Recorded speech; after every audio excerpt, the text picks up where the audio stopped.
Sanu baba. Yawwa. Sanu baba. Zauna nan baba. Na baba. Yawwa hankali ko san dikin na kuma. Yawwa daman wannan saurayin Salamatu ne ka gane?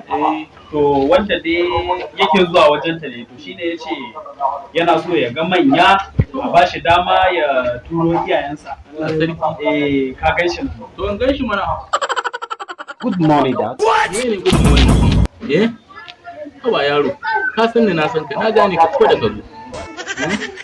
Ko neman aure za a ba zo. Ka ma san shi ma baba? Kai? Dan nan kawai da kai dai abin maganar nan. Na san shi, faran sani. Kwanaki da muka haɗe shi a gidan solo.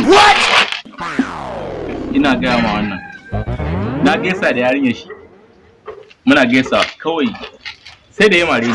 Da yake bai san mutunci ba gan shi nan. A gan shi nan gurin dan iskan ɗa ne. Shi wannan yana yanzu. Shi da kanshi a gan shi nan gurin. Sai shi ma dan iska ne. A gan shi nan gurin bai san mutunci. A gan shi nan gurin nace wiwi ce yake ka nace an san man kan tura ne. Amma daga girma na baya bana abu. Kana ji a rayuwa ta kana nuni wanda kana na komi. Amma kuma yazo ya ce yana son yata. Kai yanzu sai ka gasa wanda ka dauko man ka ce yana son Salamatu sai wannan. Kai ma ɗan iska ne kenan. Haka na wani gaman wai ina zauniya ta ina wuri ka san yau juma'a. Ai hakuri baba, ai hakuri. To da kai da shi din dukan ku durin uwa ku.